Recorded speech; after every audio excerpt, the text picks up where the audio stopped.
Bonjour, j'ai trouvé une biographie qui est un peu originale, c'est-à-dire que, je vous le dis, vous allez mieux comprendre. Je suis à la dernière minute, mais je me suis dit, attends, ben, j'ai besoin de lunettes, là, moi, là, pour lire. Bon, OK. J'ai accompagné ma mère qui va avoir 80 ans, sa sœur de 77 ans et leur jeune sœur de 67 dans notre projet d'écriture depuis le mois de mars dernier. J'ai joué le rôle de facilitatrice et j'ai adoré. Alors, tous les lundis, nous nous sommes rencontrés sur Messenger pour brainstormer et avancer les thèmes d'écriture, s'entendre sur qui rédige quoi, relire et reviser les textes. Quelle bonne idée! C'est bon, ça, se mettre à trois. Je trouve ça très original. Alors, une femme de courage qui a vécu aux îles de la Madeleine de 1915 à 2002. Ce fut tout un voyage et moi, j'en ai été le témoin privilégié. Ma mère et mes tantes ne sont pas au courant de ma démarche auprès de vous, mais je vous garantis qu'elles seraient ravies de savoir que Mme Bertrand va nous aider à écrire la biographie. Bon, alors ça commence 26 juin 2020. Notez cette date. On va parler d'une pandémie, pas celle-là, la tuberculose. Je suis très contente qu'on en parle parce que ça fait partie de notre histoire, la tuberculose. Moi, je l'ai eue. Ma mère est morte pendant que j'étais malade. Je l'ai attrapée d'elle.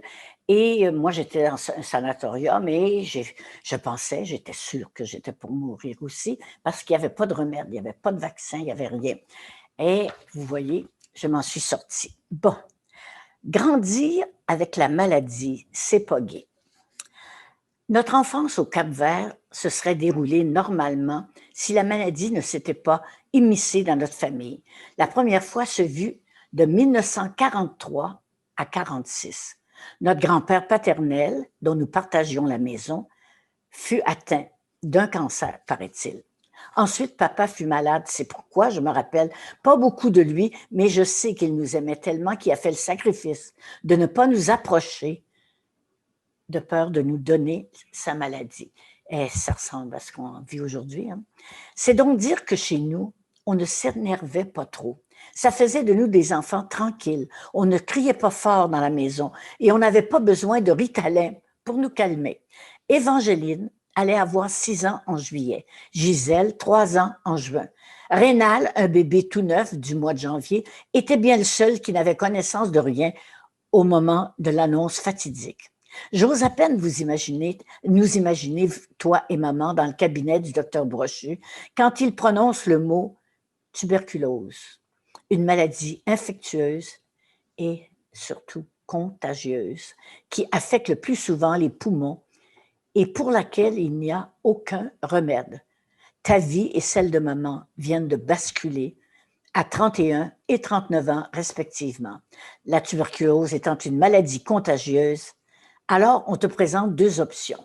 Une hospitalisation au 3e étage de l'hôpital, étage dédié uniquement aux patients atteints de tuberculose, où je suis allée à l'Hôtel-Dieu, moi, privé de ta famille pour éviter la propagation.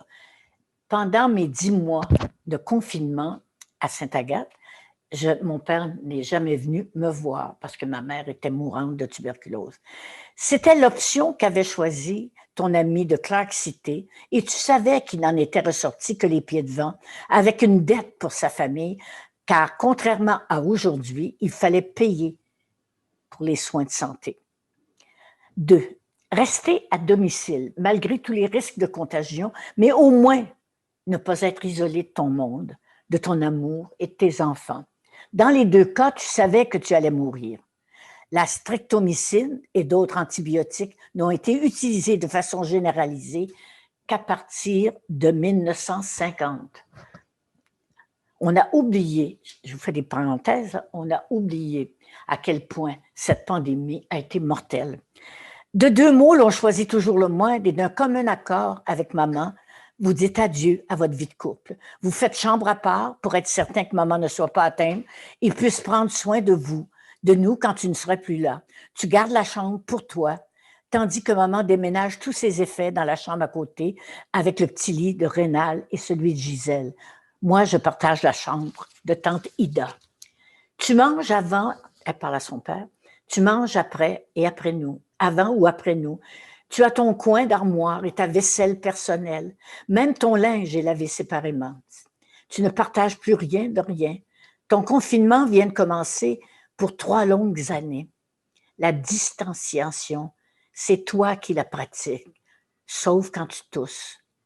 Gisèle et moi développons le réflexe de nous éloigner. Tu ne vas pas ailleurs qu'autour de la maison, mais on n'a plus de visite, à part la famille de mon oncle Hubert. Heureusement, maman chante presque toujours en travaillant. Et pour travailler, c'est une petite abeille de 99 livres qui déplace de l'air. C'est propre chez nous, ça sent souvent l'eau de Javel.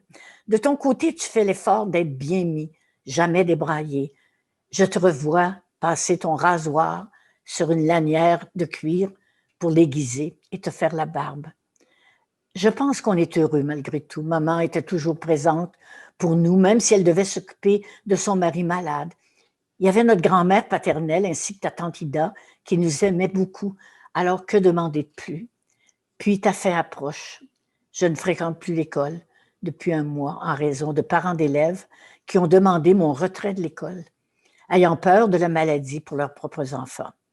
Dans la chambre à côté, je regarde pour la énième fois les images en 3D de la visionneuse. Vous souvenez-vous de ça? On tenait la visionneuse et on mettait des petits films et puis on voyait le film, ça s'appelait une visionneuse. Papa, tu m'interpelles et tu m'avises de rester près de la porte. Évangéline, je vais bientôt mourir. Et je te demande, vu que tu es ma grande fille, de bien t'occuper de Gisèle et de Rénal. Je suis fière. Tu me traites comme une adulte. Merci, papa, je n'ai rien oublié. Peu après commence une longue agonie dans laquelle se succéderont plusieurs nuits de veille, la visite du curé pour les derniers sacrements, bien évidemment, ton décès, qui sera suivi de ton exposition à la maison, dans le petit salon, et enfin, ton enterrement.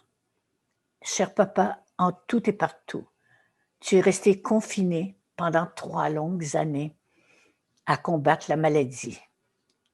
Affaibli, tu es décédé à l'âge de 41 ans. Après ton décès, on quittera la maison pendant une semaine pour qu'elle soit fumigée. Puis, par la suite, de façon à s'assurer que nous ne soyons pas infectés par le virus, nous aurons des rendez-vous à l'hôpital pour des radiographies aux poumons, des prises de sang et un examen général pour chacun de nous. Heureusement, grâce à ta vigilance et celle de maman, aucun de nous n'a été confiné. Je lis cette histoire et ça m'émeut beaucoup parce que je l'ai vécu. J'ai été confinée, puis quand ma mère est morte, elle a été exposée dans le salon. Et moi, je couchais dans le salon, dans la deuxième partie. Tu sais, on était sur la rue Ontario, au-dessus du magasin de mon père. Et puis, j'ai vécu cette période de tuberculose qui ressemble beaucoup à ce qu'on vit en ce moment. Alors, je vous remercie de m'avoir remis dans ce temps qui ressemble beaucoup à aujourd'hui. À la semaine prochaine.